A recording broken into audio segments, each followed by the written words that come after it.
The Bennets were engaged to dine with the Lucases, and again during the chief of the day was Miss Lucas so kind as to listen to Mr. Collins. Elizabeth took an opportunity of thanking her. "It keeps him in good humour," said she, "and I am more obliged to you than I can express." Charlotte assured her friend of her satisfaction in being useful, and that it amply repaid her for the little sacrifice of her time. This was very amiable, but Charlotte's kindness extended farther than Elizabeth had any conception of. Its object was nothing else than to secure her from any return of Mr. Collins's addresses by engaging them towards herself. Such was Miss Lucas's scheme, and appearances were so favourable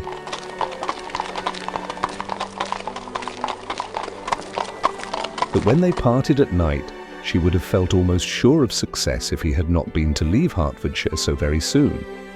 But here she did injustice to the fire and independence of his character, for it led him to escape out of Longbourn House the next morning with admirable slyness and hasten to Lucas Lodge to throw himself at her feet.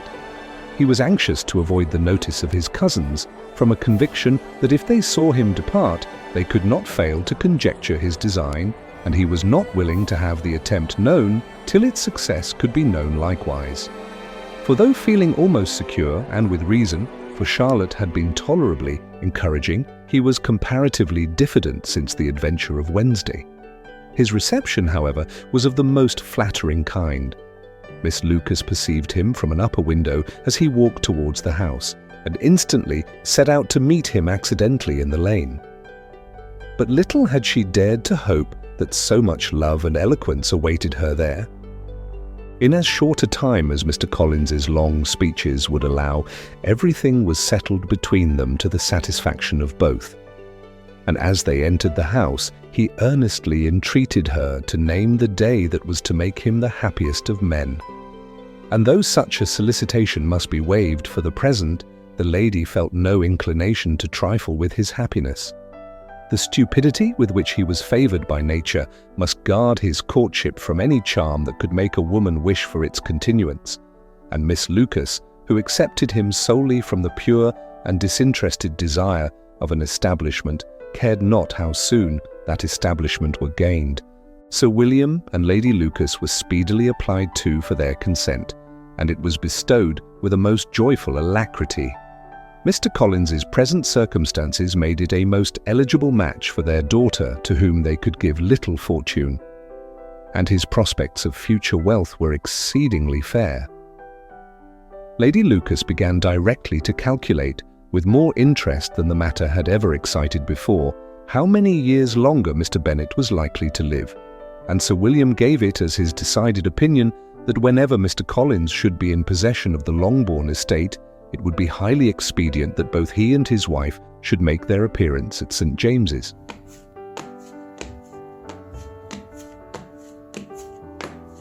The whole family, in short, were properly overjoyed on the occasion. The younger girls formed hopes of coming out a year or two sooner than they might otherwise have done, and the boys were relieved from their apprehension of Charlotte's dying an old maid. Charlotte herself was tolerably composed. She had gained her point and had time to consider of it. Her reflections were in general satisfactory. Mr. Collins, to be sure, was neither sensible nor agreeable. His society was irksome, and his attachment to her must be imaginary. But still he would be her husband. Without thinking highly either of men or of matrimony, marriage had always been her object. It was the only honourable provision for well-educated young women of small fortune, and however uncertain of giving happiness, must be their pleasantest preservative from want. This preservative she had now obtained, and at the age of 27, without having ever been handsome, she felt all the good luck of it. The least agreeable circumstance in the business was the surprise it must occasion to Elizabeth Bennet, whose friendship she valued beyond that of any other person. Elizabeth would wonder, and probably would blame her, and though her resolution was not to be shaken, her feelings must be hurt by such disapprobation. She resolved to give her the information herself, and therefore charged Mr. Collins, when he returned to Longbourn to dinner, to drop no hint of what had passed before any of the family. A promise of secrecy was of course very dutifully given, but it could not be kept without difficulty.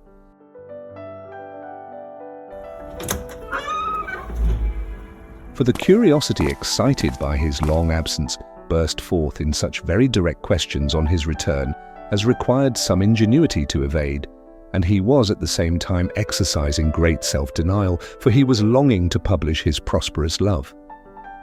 As he was to begin his journey too early on the morrow to see any of the family, the ceremony of leave-taking was performed when the ladies moved for the night, and Mrs. Bennet, with great politeness and cordiality, said how happy they should be to see him at Longbourn again, whenever his other engagements might allow him to visit them. "My dear madam," he replied, "this invitation is particularly gratifying, because it is what I have been hoping to receive, and you may be very certain that I shall avail myself of it as soon as possible." They were all astonished, and Mr. Bennet, who could by no means wish for so speedy a return, immediately said, "But is there not danger of Lady Catherine's disapprobation here, my good sir? You had better neglect your relations than run the risk of offending your patroness." "My dear sir," replied Mr. Collins, "I am particularly obliged to you for this friendly caution, and you may depend upon my not taking so material a step without her ladyship's concurrence." "You can't be too much on your guard. Risk anything rather than her displeasure, and if you find it likely to be raised by your coming to us again, which I should think exceedingly probable, stay quietly at home and be satisfied that we shall take no offence." "Believe me, my dear sir, my gratitude is warmly excited by such affectionate attention, and depend upon it, you will speedily receive from me a letter of thanks for this, as well as for every other mark of your regard during my stay in Hertfordshire. As for my fair cousins, though my absence may not be long enough to render it necessary, I shall now take the liberty of wishing them health and happiness, not excepting my cousin Elizabeth." With proper civilities, the ladies then withdrew, all of them equally surprised to find that he meditated a quick return. Mrs. Bennet wished to understand by it that he thought of paying his addresses to one of her younger girls, and Mary might have been prevailed on to accept him. She rated his abilities much higher than any of the others. There was a solidity in his reflections which often struck her, and though by no means so clever as herself, she thought that if encouraged to read and improve himself by such an example as hers, he might become a very agreeable companion. But on the following morning, every hope of this kind was done away. Miss Lucas called soon after breakfast, and in a private conference with Elizabeth related the event of the day before. The possibility of Mr. Collins's fancying himself in love with her friend had once occurred to Elizabeth within the last day or two, but that Charlotte could encourage him seemed almost as far from possibility as that she could encourage him herself, and her astonishment was consequently so great as to overcome at first the bounds of decorum, and she could not help crying out, "Engaged to Mr. Collins! My dear Charlotte, impossible!" The steady countenance which Miss Lucas had commanded in telling her story gave way to a momentary confusion here on receiving so direct a reproach, though as it was no more than she expected, she soon regained her composure and calmly replied, "Why should you be surprised, my dear Eliza? Do you think it incredible that Mr. Collins should be able to procure any woman's good opinion because he was not so happy as to succeed with you?" But Elizabeth had now recollected herself, and making a strong effort for it, was able to assure her with tolerable firmness that the prospect of their relationship was highly grateful to her, and that she wished her all imaginable happiness. "I see what you are feeling," replied Charlotte. "You must be surprised, very much surprised, so lately as Mr. Collins was wishing to marry you. But when you have had time to think it all over, I hope you will be satisfied with what I have done. I am not romantic, you know. I never was. I ask only a comfortable home. And, considering Mr. Collins's character, connections, and situation in life, I am convinced that my chance of happiness with him is as fair as most people can boast on entering the marriage state." Elizabeth quietly answered, "Undoubtedly," and after an awkward pause they returned to the rest of the family. Charlotte did not stay much longer, and Elizabeth was then left to reflect on what she had heard. It was a long time before she became at all reconciled to the idea of so unsuitable a match. The strangeness of Mr. Collins's making 2 offers of marriage within 3 days was nothing in comparison of his being now accepted. She had always felt that Charlotte's opinion of matrimony was not exactly like her own, but she could not have supposed it possible that when called into action, she would have sacrificed every better feeling to worldly advantage. Charlotte, the wife of Mr. Collins, was a most humiliating picture, and to the pang of a friend disgracing herself and sunk in her esteem was added the distressing conviction that it was impossible for that friend to be tolerably happy in the lot she had chosen. Hi everyone, it's Riley here. A proposal is made, Elizabeth says no. And just like that, Charlotte says yes. The smartest move in Meryton, or the saddest twist yet? Next chapter on Top VideoBook, where hearts and pride collide.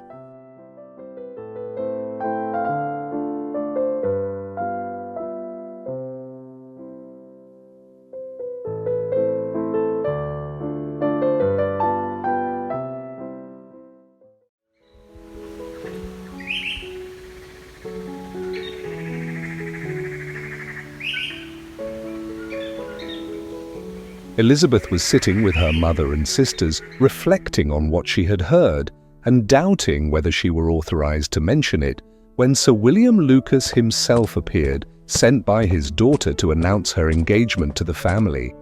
With many compliments to them and much self-gratulation on the prospect of a connection between the 2 houses, he unfolded the matter to an audience not merely wondering but incredulous.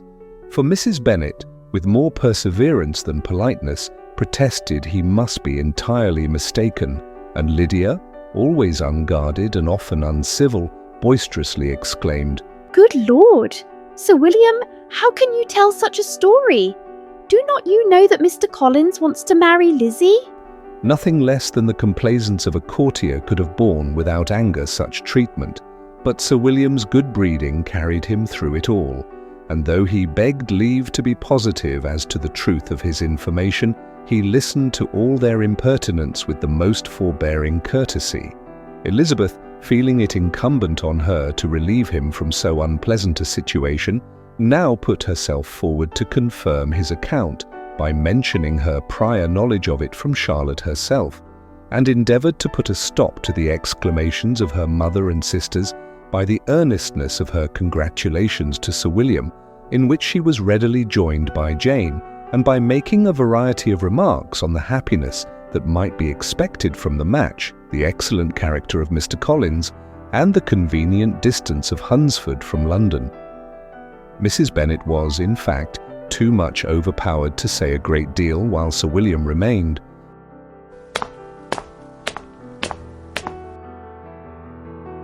But no sooner had he left them than her feelings found a rapid vent. In the first place, she persisted in disbelieving the whole of the matter. Secondly, she was very sure that Mr. Collins had been taken in.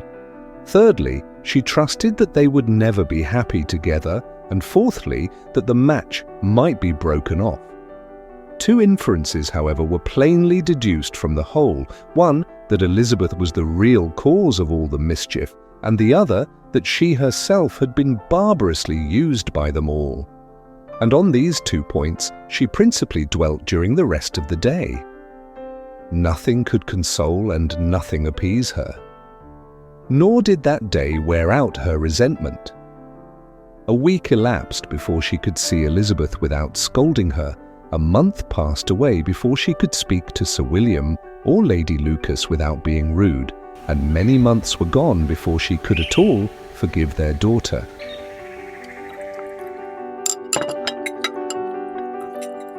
Mr. Bennet's emotions were much more tranquil on the occasion, and such as he did experience he pronounced to be of a most agreeable sort, for it gratified him, he said, to discover that Charlotte Lucas, whom he had been used to think tolerably sensible, was as foolish as his wife, and more foolish than his daughter. Jane confessed herself a little surprised at the match, but she said less of her astonishment than of her earnest desire for their happiness, nor could Elizabeth persuade her to consider it as improbable. Kitty and Lydia were far from envying Miss Lucas, for Mr. Collins was only a clergyman, and it affected them in no other way than as a piece of news to spread at Meryton.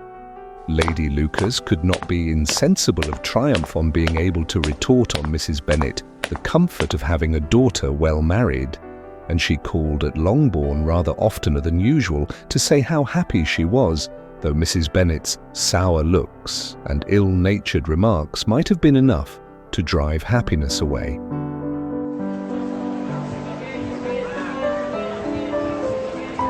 Between Elizabeth and Charlotte, there was a restraint which kept them mutually silent on the subject, and Elizabeth felt persuaded that no real confidence could ever subsist between them again.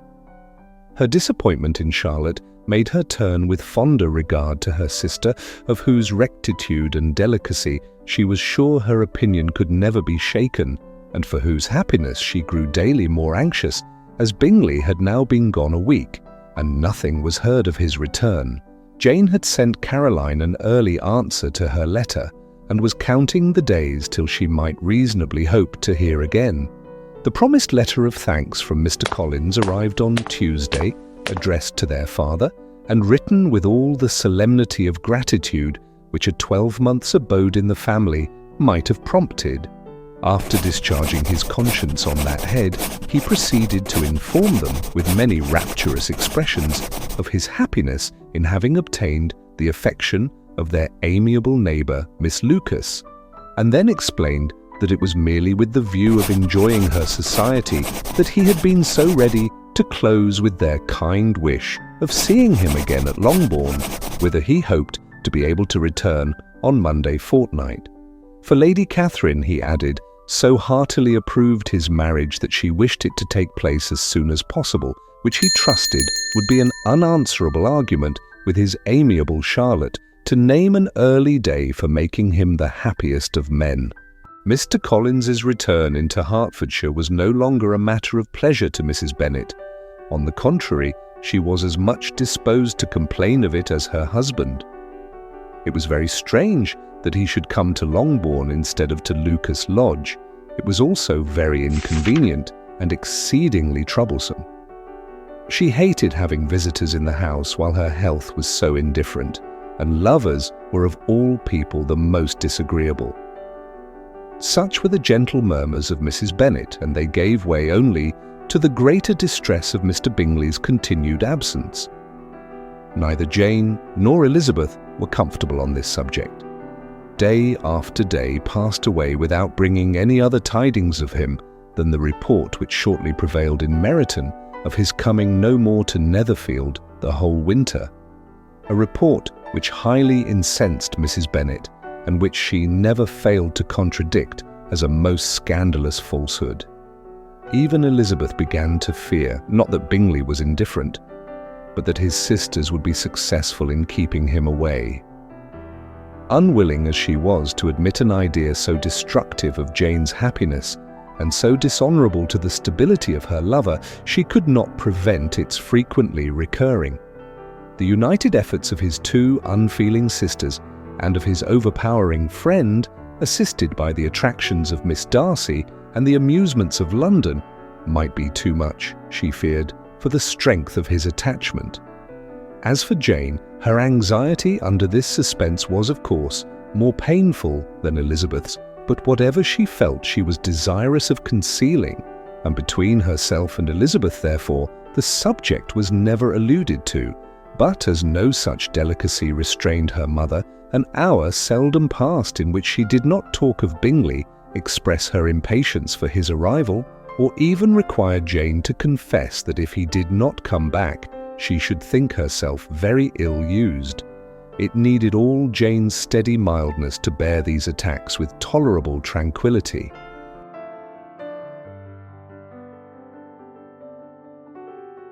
Mr. Collins returned most punctually on the Monday fortnight, but his reception at Longbourn was not quite so gracious as it had been on his first introduction. He was too happy, however, to need much attention, and, luckily for the others, the business of love-making relieved them from a great deal of his company. The chief of every day was spent by him at Lucas Lodge, and he sometimes returned to Longbourn only in time to make an apology for his absence before the family went to bed. Mrs. Bennet was really in a most pitiable state. The very mention of anything concerning the match threw her into an agony of ill humour, and wherever she went, she was sure of hearing it talked of. The sight of Miss Lucas was odious to her. As her successor in that house, she regarded her with jealous abhorrence.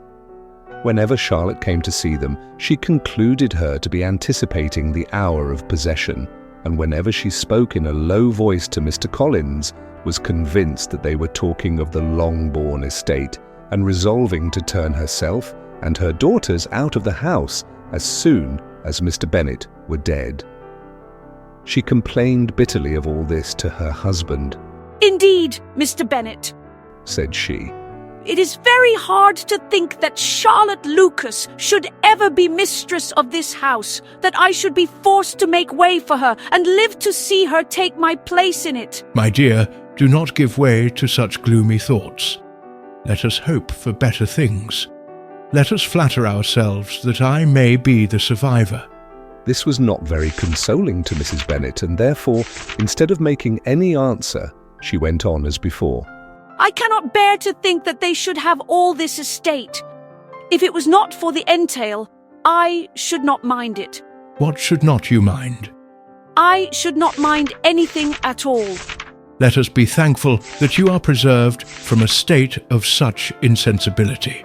I never can be thankful, Mr. Bennet, for anything about the entail.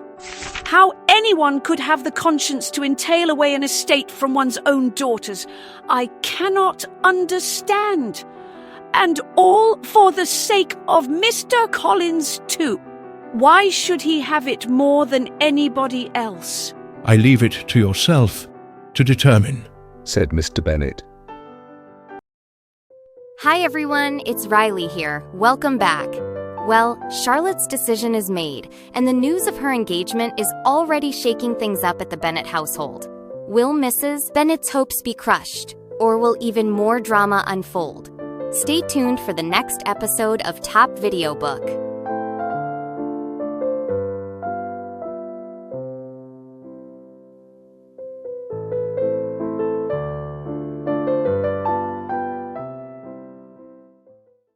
Bingley's letter arrived and put an end to doubt. The very first sentence conveyed the assurance of their being all settled in London for the winter, and concluded with her brother's regret at not having had time to pay his respects to his friends in Hertfordshire before he left the country. Hope was over, entirely over. And when Jane could attend to the rest of the letter, she found little, except the professed affection of the writer, that could give her any comfort. Miss Darcy's praise occupied the chief of it. Her many attractions were again dwelt on, and Caroline boasted joyfully of their increasing intimacy, and ventured to predict the accomplishment of the wishes which had been unfolded in her former letter. She wrote also with great pleasure of her brother's being an inmate of Mr. Darcy's house, and mentioned with raptures some plans of the latter with regard to new furniture. Elizabeth, to whom Jane very soon communicated the chief of all this, heard it in silent indignation. Her heart was divided between concern for her sister and resentment against all others. To Caroline's assertion of her brother's being partial to Miss Darcy, she paid no credit. That he was really fond of Jane, she doubted no more than she had ever done, and much as she had always been disposed to like him, she could not think without anger, hardly without contempt, on that easiness of temper, that want of proper resolution, which now made him the slave of his designing friends, and led him to sacrifice his own happiness to the caprice of their inclinations. Had his own happiness, however, been the only sacrifice, he might have been allowed to sport with it in whatever manner he thought best. But her sister's was involved in it, as she thought he must be sensible himself. It was a subject, in short, on which reflection would be long indulged and must be unavailing. She could think of nothing else, and yet, whether Bingley's regard had really died away, or were suppressed by his friend's interference, whether he had been aware of Jane's attachment, or whether it had escaped his observation. Whichever were the case, though her opinion of him must be materially affected by the difference, her sister's situation remained the same, her peace equally wounded. A day or two passed before Jane had courage to speak of her feelings to Elizabeth, but at last, on Mrs. Bennet's leaving them together, after a longer irritation than usual about Netherfield and its master, she could not help saying, "Oh, that my dear mother had more command over herself! She can have no idea of the pain she gives me by her continual reflections on him. But I will not repine. It cannot last long. He will be forgot, and we shall all be as we were before." Elizabeth looked at her sister with incredulous solicitude, but said nothing. "You doubt me," cried Jane, slightly colouring. "Indeed, you have no reason. He may live in my memory as the most amiable man of my acquaintance, but that is all. I have nothing either to hope or fear, and nothing to reproach him with. Thank God I have not that pain. A little time, therefore. I shall certainly try to get the better." With a stronger voice, she soon added, "I have this comfort immediately, that it has not been more than an error of fancy on my side, and that it has done no harm to anyone but myself." "My dear Jane," exclaimed Elizabeth, "you are too good. Your sweetness and disinterestedness are really angelic. I do not know what to say to you. I feel as if I had never done you justice, or loved you as you deserve." Miss Bennet eagerly disclaimed all extraordinary merit and threw back the praise on her sister's warm affection. "Nay," said Elizabeth, "this is not fair. You wish to think all the world respectable, and are hurt if I speak ill of anybody. I only want to think you perfect, and you set yourself against it. Do not be afraid of my running into any excess, of my encroaching on your privilege of universal goodwill. You need not. There are few people whom I really love, and still fewer of whom I think well. The more I see of the world, the more am I dissatisfied with it, and every day confirms my belief of the inconsistency of all human characters, and of the little dependence that can be placed on the appearance of either merit or sense. I have met with 2 instances lately. One I will not mention, the other is Charlotte's marriage. It is unaccountable. In every view, it is unaccountable." "My dear Lizzie, do not give way to such feelings as these. They will ruin your happiness. You do not make allowance enough for difference of situation and temper. Consider Mr. Collins's respectability and Charlotte's prudent, steady character. Remember that she is one of a large family, that as to fortune it is a most eligible match, and be ready to believe, for everybody's sake, that she may feel something like regard and esteem for our cousin." To oblige you, I would try to believe almost anything, but no one else could be benefited by such a belief as this. For were I persuaded that Charlotte had any regard for him, I should only think worse of her understanding than I now do of her heart. My dear Jane, Mr. Collins is a conceited, pompous, narrow-minded, silly man.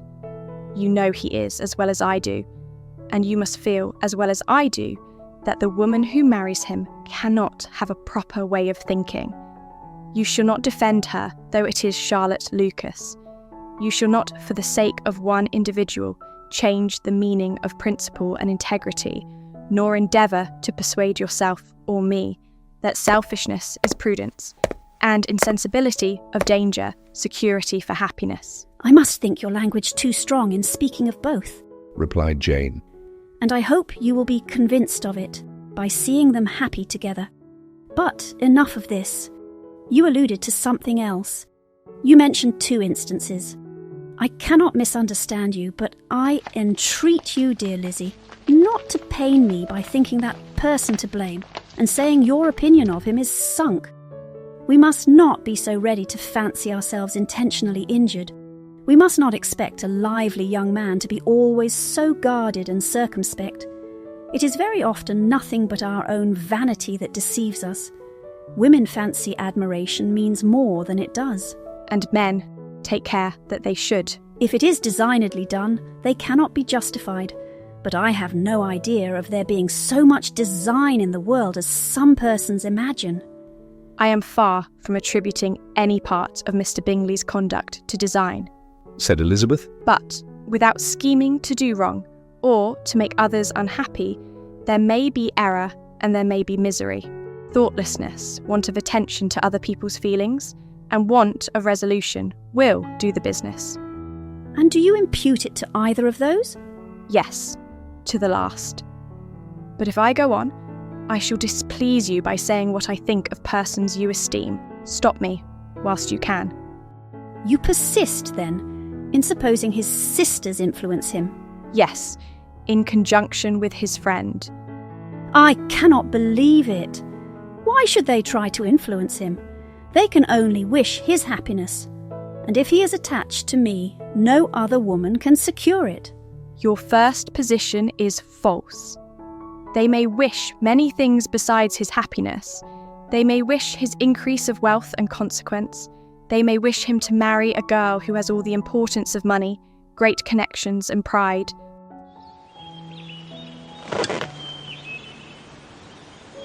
Beyond a doubt, they do wish him to choose Miss Darcy. Replied Jane. But this may be from better feelings than you are supposing. They have known her much longer than they have known me. No wonder if they love her better. But, whatever may be their own wishes, it is very unlikely they should have opposed their brothers.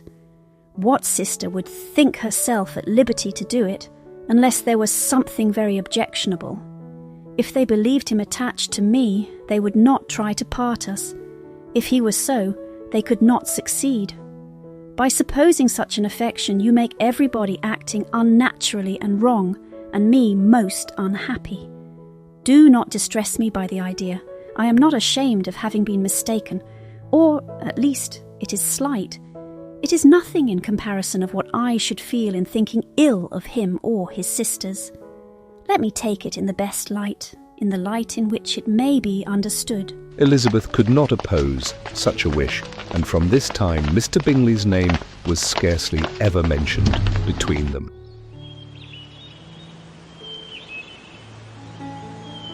Mrs. Bennet still continued to wonder and repine at his returning no more. And though a day seldom passed in which Elizabeth did not account for it clearly, there seemed little chance of her ever considering it with less perplexity. Her daughter endeavoured to convince her of what she did not believe herself, that his attentions to Jane had been merely the effect of a common and transient liking, which ceased when he saw her no more. But though the probability of the statement was admitted at the time, she had the same story to repeat every day. Mrs. Bennet's best comfort was that Mr. Bingley must be down again in the summer. Mr. Bennet treated the matter differently. "And so, Lizzie," said he one day, "your sister is crossed in love, I find. I congratulate her. Next to being married, a girl likes to be crossed in love a little now and then. It is something to think of, and gives her a sort of distinction among her companions. When is your turn to come? You will hardly bear to be long outdone by Jane. Now is your time. Here are officers enough at Meryton to disappoint all the young ladies in the country. Let Wickham be your man. He is a pleasant fellow, and would jilt you creditably." Thank you, sir. But a less agreeable man would satisfy me. We must not all expect Jane's good fortune. "True," said Mr. Bennet. "but it is a comfort to think that, whatever of that kind may befall you, you have an affectionate mother who will always make the most of it." Mr. Wickham's society was of material service in dispelling the gloom which the late perverse occurrences had thrown on many of the Longbourn family. They saw him often, and to his other recommendations was now added that of general unreserve. The whole of what Elizabeth had already heard, his claims on Mr. Darcy, and all that he had suffered from him, was now openly acknowledged and publicly canvassed, and everybody was pleased to think how much they had always disliked Mr. Darcy before they had known anything of the matter. Miss Bennet was the only creature who could suppose there might be any extenuating circumstances in the case unknown to the society of Hertfordshire. Her mild and steady candour always pleaded for allowances and urged the possibility of mistakes, but by everybody else Mr. Darcy was condemned as the worst of men. Hey everyone, Riley here. Welcome back. So, Miss Bingley sends a letter, and just like that, Jane's heart breaks. Is Mr. Bingley really gone for good? And could Georgiana Darcy be his next match? Don't forget to hit the subscribe button.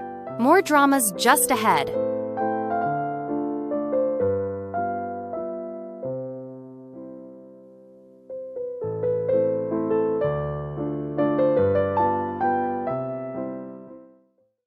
After a week spent in professions of love and schemes of felicity, followed by the arrival of Saturday. The pain of separation, however, might be alleviated on his side by preparations for the reception of his bride, as he had reason to hope that shortly after his next return into Hertfordshire, the day would be fixed that was to make him the happiest of men. He took leave of his relations at Longbourn with as much solemnity as before, wished his fair cousins health and happiness again, and promised their father another letter of thanks. On the following Monday, Mrs. Bennet had the pleasure of receiving her brother and his wife, who came, as usual, to spend the Christmas at Longbourn. Mr. Gardiner was a sensible, gentlemanlike man, greatly superior to his sister, as well by nature as education. The Netherfield ladies would have had difficulty in believing that a man who lived by trade, and within view of his own warehouses, could have been so well-bred and agreeable. Mrs. Gardiner, who was several years younger than Mrs. Bennet and Mrs. Phillips, was an amiable, intelligent, elegant woman, and a great favourite with her Longbourn nieces. Between the two eldest and herself especially, there subsisted a very particular regard. They had frequently been staying with her in town. The first part of Mrs. Gardiner's business on her arrival was to distribute her presents and describe the newest fashions. When this was done, she had a less active part to play. It became her turn to listen. Mrs. Bennet had many grievances to relate, and much to complain of. They had all been very ill-used since she last saw her sister. 2 of her girls had been on the point of marriage, and after all there was nothing in it. I do not blame Jane, she continued, for Jane would have got Mr. Bingley if she could. But Lizzie, oh sister, it is very hard to think that she might have been Mr. Collins's wife by this time, had not it been for her own perverseness. He made her an offer in this very room, and she refused him. The consequence of it is that Lady Lucas will have a daughter married before I have, and that Longbourn estate is just as much entailed as ever. The Lucases are very artful people indeed, sister. They are all for what they can get. I am sorry to say it of them, but so it is. It makes me very nervous and poorly to be thwarted so in my own family, and to have neighbours who think of themselves before anybody else. However, your coming just at this time is the greatest of comforts, and I am very glad to hear what you tell us of long sleeves. Mrs. Gardiner, to whom the chief of this news had been given before, in the course of Jane and Elizabeth's correspondence with her, made her sister a slight answer, and, in compassion to her nieces, turned the conversation. When alone with Elizabeth afterwards, she spoke more on the subject.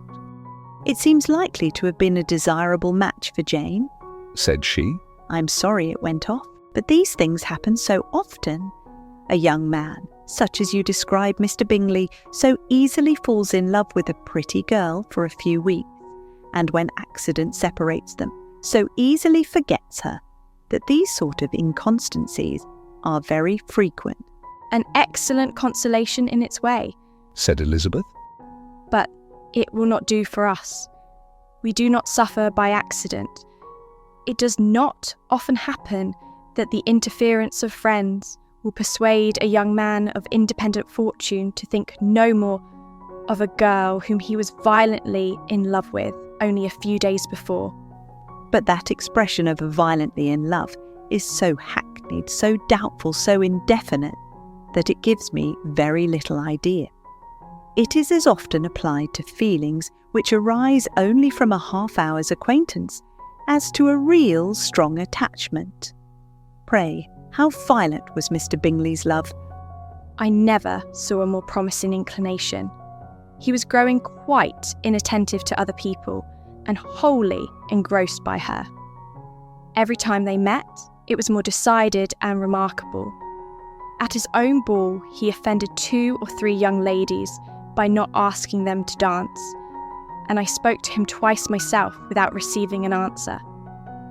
Could there be finer symptoms? Is not general incivility the very essence of love? Oh yes, of that kind of love, which I suppose him to have felt. Poor Jane! I am sorry for her, because, with her disposition, she may not get over it immediately. It had better have happened to you, Lizzie. You would have laughed yourself out of it sooner. But do you think she would be prevailed on to go back with us? Change of scene might be of service, and perhaps a little relief from home may be as useful as anything. Elizabeth was exceedingly pleased with this proposal and felt persuaded of her sister's ready acquiescence. I hope, added Mrs. Gardiner, that no consideration with regard to this young man will influence her. We live in so different a part of town, all our connections are so different, and as you well know, we go out so little that it is very improbable they should meet at all, unless he really comes to see her. And that is quite impossible, for he is now in the custody of his friend, and Mr. Darcy would no more suffer him to call on Jane in such a part of London. My dear aunt, how could you think of it? Mr. Darcy may perhaps have heard of such a place as Gracechurch Street, but he would hardly think a month's ablution enough to cleanse him from its impurities, were he once to enter it. And, depend upon it, Mr. Bingley never stirs without him. So much the better. I hope they will not meet at all. But does not Jane correspond with his sister? She will not be able to help calling. She will drop the acquaintance entirely. But in spite of the certainty in which Elizabeth affected to place this point, as well as the still more interesting one of Bingley's being withheld from seeing Jane, she felt a solicitude on the subject which convinced her, on examination, that she did not consider it entirely hopeless. It was possible, and sometimes she thought it probable, that his affection might be reanimated and the influence of his friends successfully combated by the more natural influence of Jane's attractions. Miss Bennet accepted her aunt's invitation with pleasure, and the Bingleys were no otherwise in her thoughts at the same time than as she hoped, by Caroline's not living in the same house with her brother, she might occasionally spend a morning with her without any danger of seeing him. The Gardiners stayed a week at Longbourn, and what with the Phillipses, the Lucases, and the officers, there was not a day without its engagement. Mrs. Bennet had so carefully provided for the entertainment of her brother and sister that they did not once sit down to a family dinner. When the engagement was for home, some of the officers always made part of it, of which officers Mr. Wickham was sure to be one. And on these occasions Mrs. Gardiner, rendered suspicious by Elizabeth's warm commendation of him, narrowly observed them both. Without supposing them, from what she saw, to be very seriously in love, their preference of each other was plain enough to make her a little uneasy, and she resolved to speak to Elizabeth on the subject before she left Hertfordshire, and represent to her the imprudence of encouraging such an attachment. To Mrs. Gardiner, Wickham had one means of affording pleasure, unconnected with his general powers. About 10 or a dozen years ago, before her marriage, she had spent a considerable time in that very part of Derbyshire to which he belonged. They had, therefore, many acquaintance in common, and though Wickham had been little there since the death of Darcy's father 5 years before, it was yet in his power to give her fresher intelligence of her former friends than she had been in the way of procuring. Mrs. Gardiner had seen Pemberley and known the late Mr. Darcy by character perfectly well. Here, consequently, was an inexhaustible subject of discourse. In comparing her recollection of Pemberley with the minute description which Wickham could give, and in bestowing her tribute of praise on the character of its late possessor, she was delighting both him and herself. On being made acquainted with the present Mr. Darcy's treatment of him, she tried to remember something of that gentleman's reputed disposition, when quite a lad, which might agree with it, and was confident, at last, that she recollected having heard Mr. Fitzwilliam Darcy formerly spoken of as a very proud, ill-natured boy. Hey everyone, Riley here. Welcome back! In chapter 25, Mr. Collins is preparing for his wedding with comical pride, while Mr. Wickham, ever the charmer, begins turning his attentions to Mrs. Gardiner. But is it affection or calculation? Let's unpack the signs in next episode.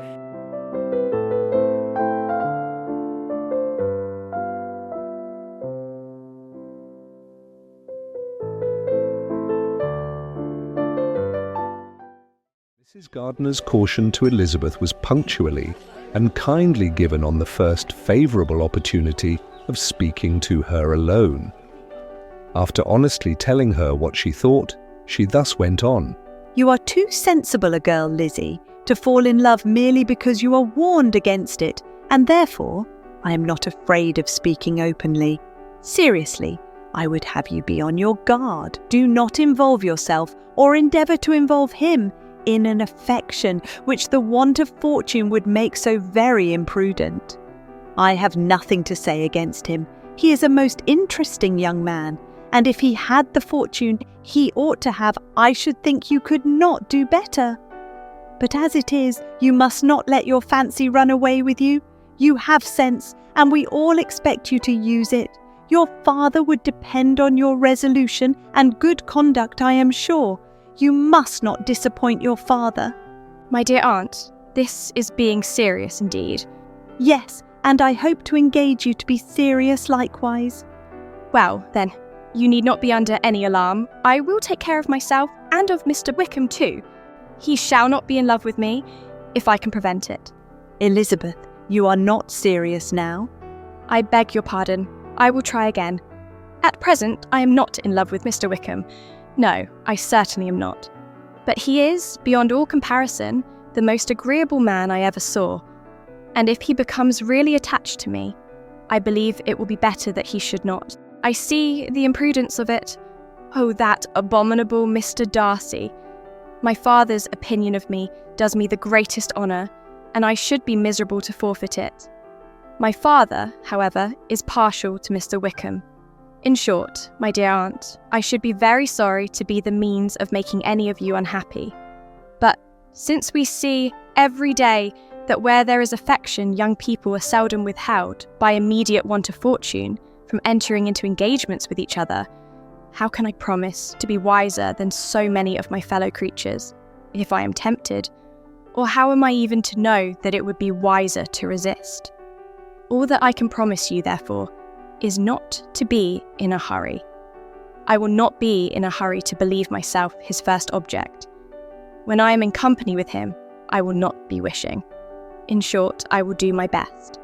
Perhaps it will be as well if you discourage his coming here so very often. At least you should not. Remind your mother of inviting him.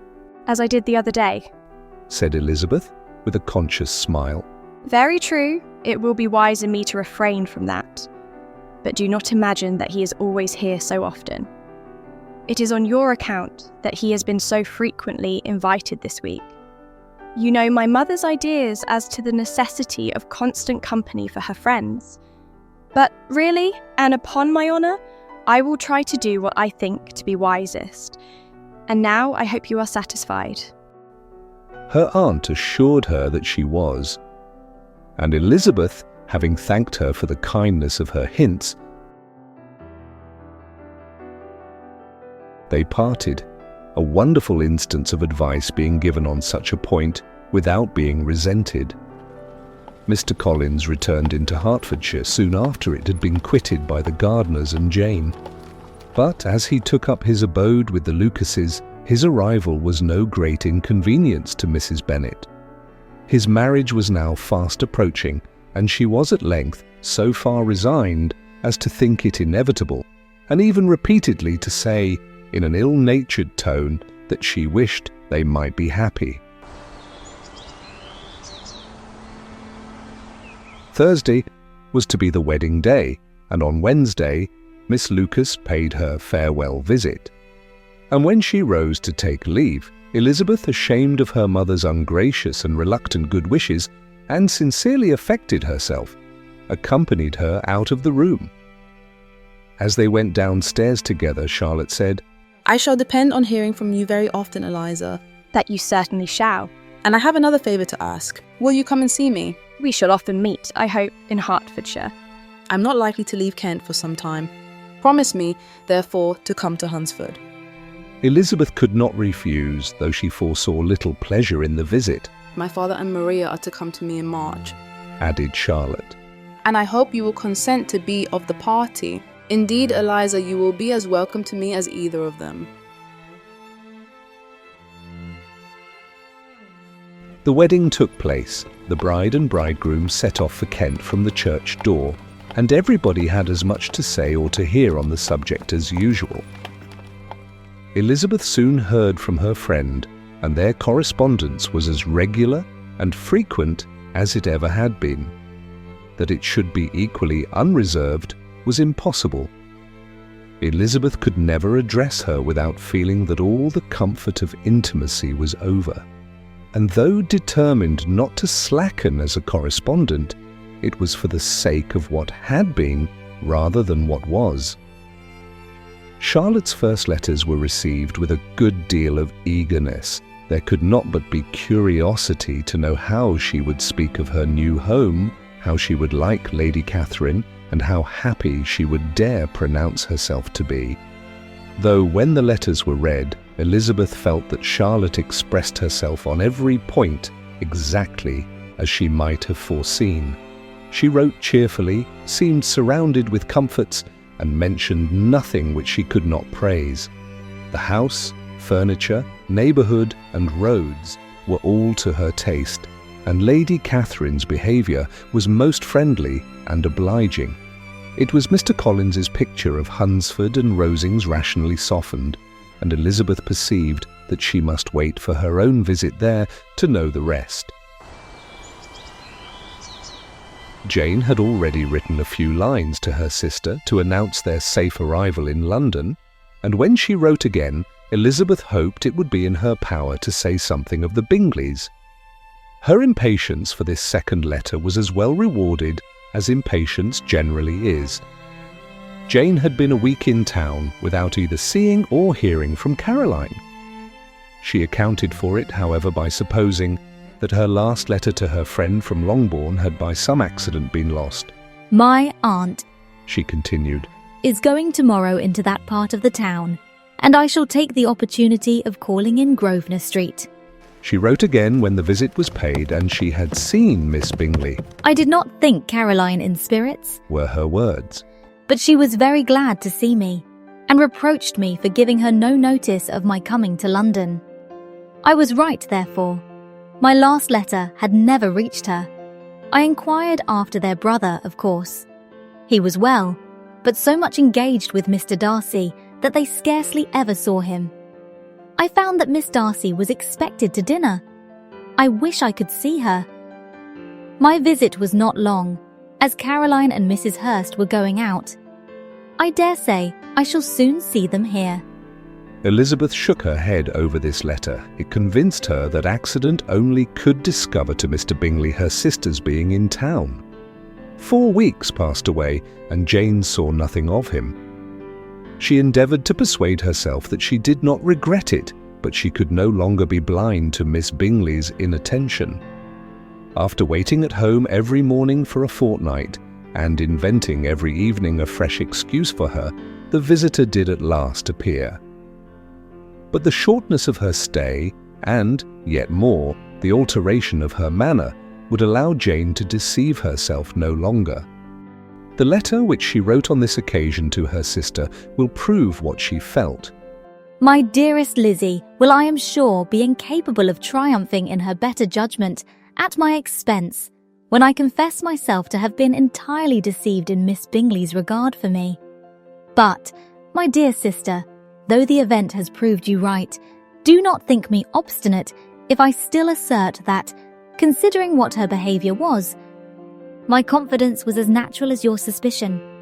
I do not at all comprehend her reason for wishing to be intimate with me, but if the same circumstances were to happen again, I am sure I should be deceived again.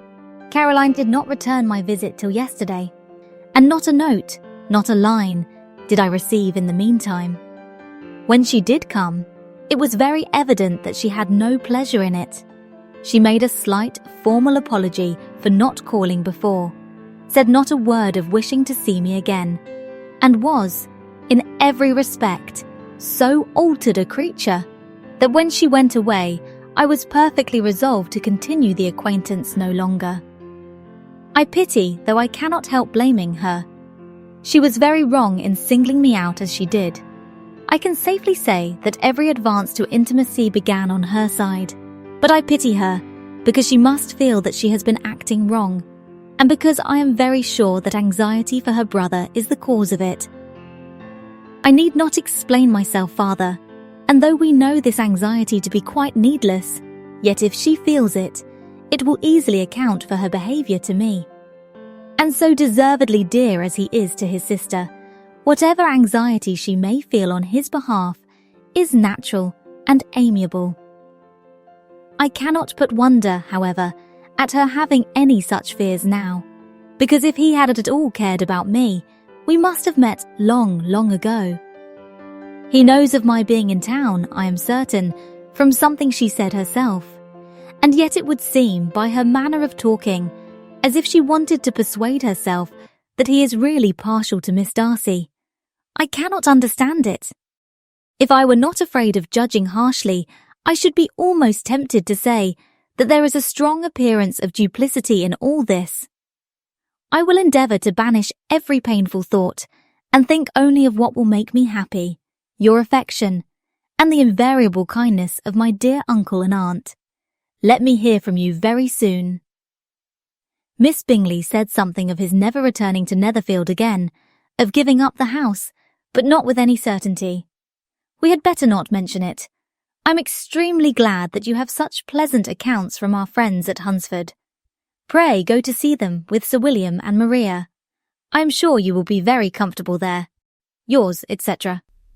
This letter gave Elizabeth some pain, but her spirits returned as she considered that Jane would no longer be duped by the sister at least.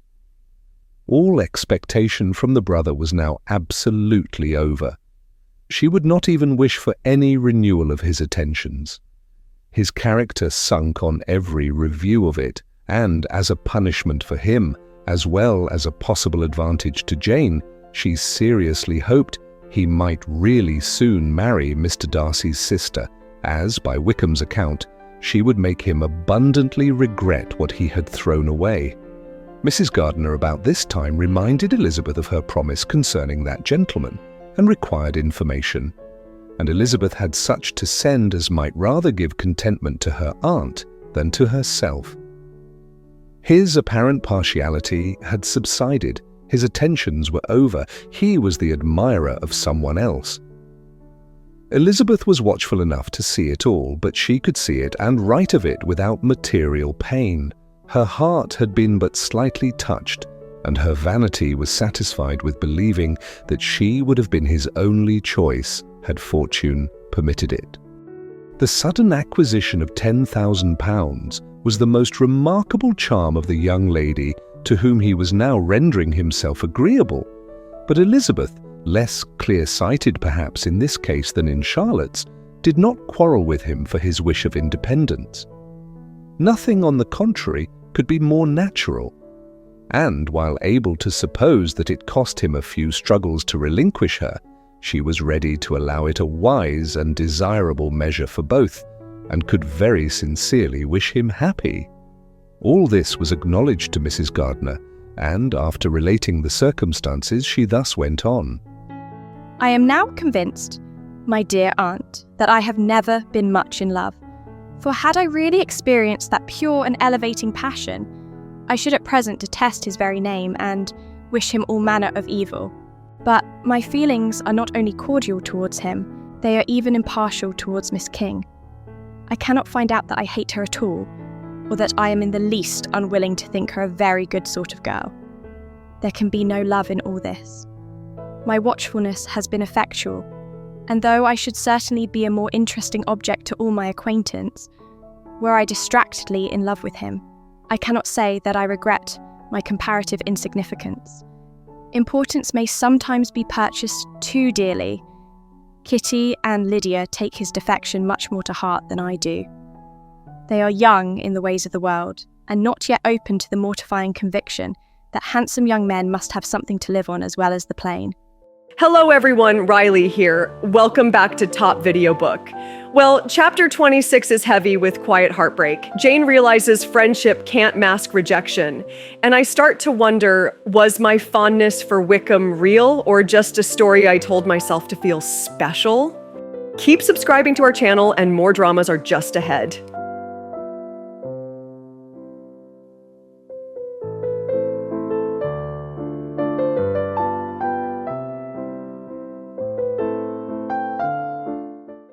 Every object in the next day's journey was new and interesting to Elizabeth, and her spirits were in a state for enjoyment, for she had seen her sister looking so well as to banish all fear for her health, and the prospect of her northern tour was a constant source of delight.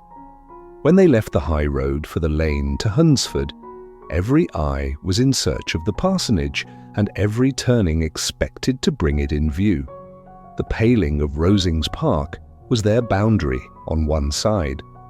Elizabeth smiled at the recollection of all that she had heard of its inhabitants. At length the parsonage was discernible.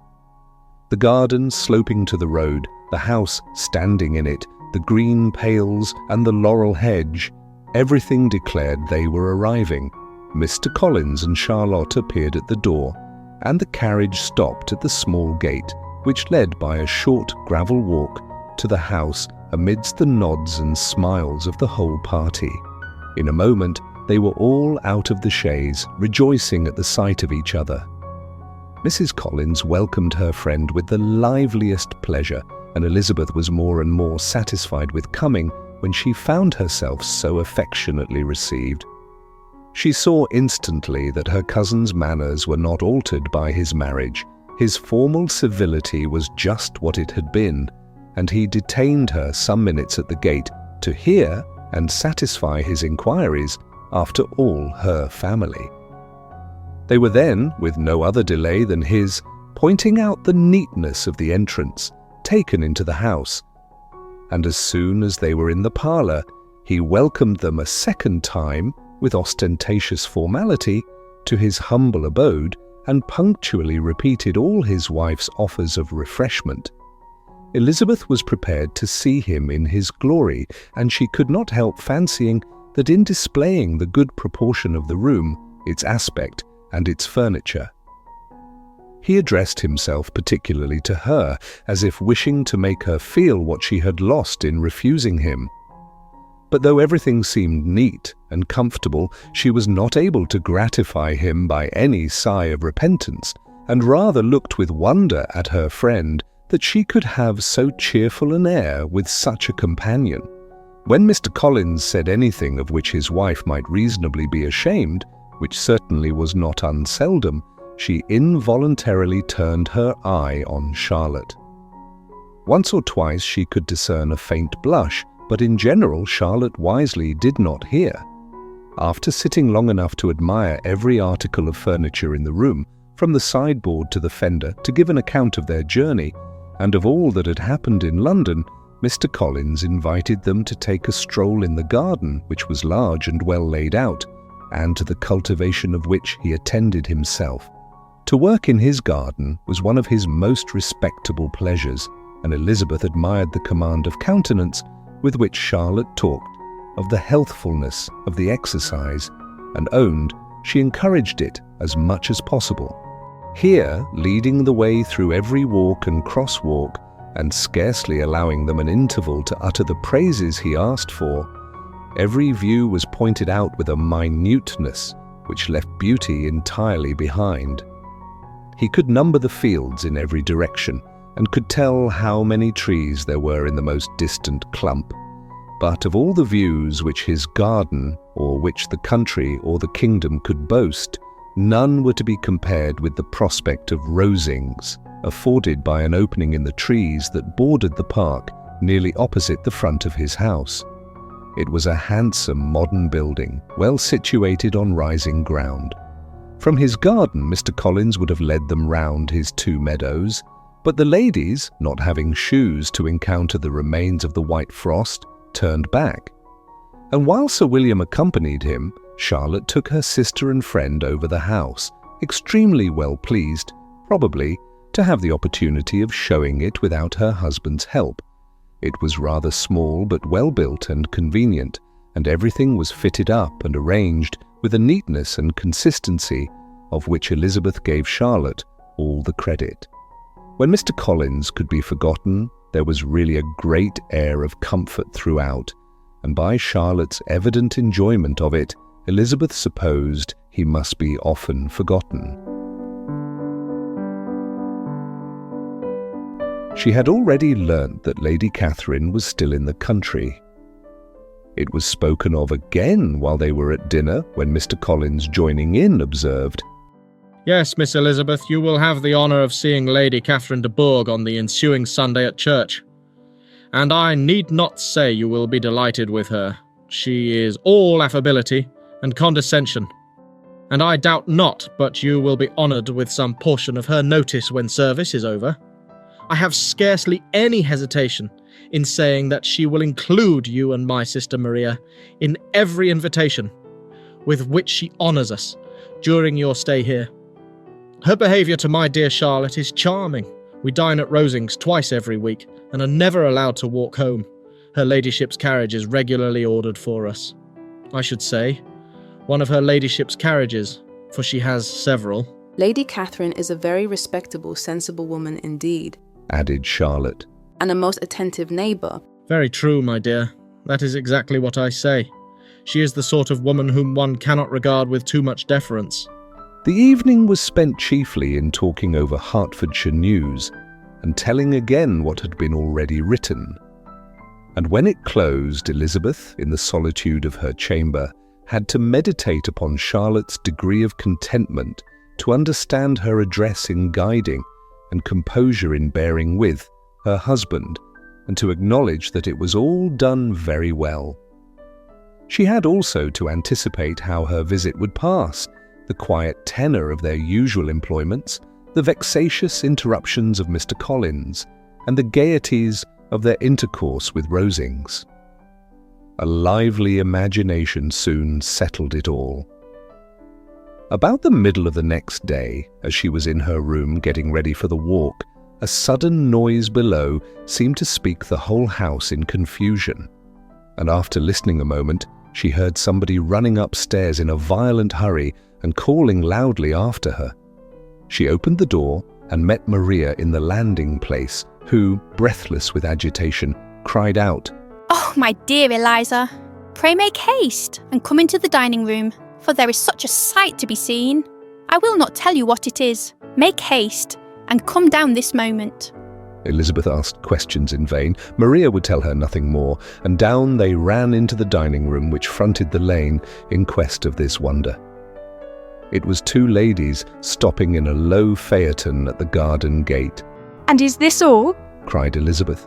"I expected at least that the pigs were got into the garden. And here is nothing but Lady Catherine and her daughter. La, my dear. said Maria, quite shocked at the mistake. It is not Lady Catherine. The old lady is Mrs. Jenkinson, who lives with them. The other is Mr. Bore. Only look at her. She is quite a little creature. Who would have thought she could be so thin and small? She is abominably rude to keep Charlotte out of doors in all this wind. Why does she not come in? Oh, Charlotte says she hardly ever does. It is the greatest of favours when Mr. Bore comes in. I like her appearance, said Elizabeth, struck with other ideas. She looks sickly and cross. Yes, she will do for him very well. She will make him a very proper wife. Mr. Collins and Charlotte were both standing at the gate in conversation with the ladies, and Sir William, to Elizabeth's high diversion, was stationed in the doorway, in earnest contemplation of the greatness before him, and constantly bowing whenever Mr. Borg looked that way. At length there was nothing more to be said. The ladies drove on, and the others returned into the house. Mr. Collins no sooner saw the two girls than he began to congratulate them on their good fortune, which Charlotte explained by letting them know that the whole party was asked to dine at Rosings the next day. Hello again, it's Riley here, and what a shift in setting. In chapter 28, we arrived at Charlotte's new home. It's strange, yes, but also quietly tender. Friendship, after all, can bloom in the unlikeliest places. Don't go far. More surprises await in the next chapter.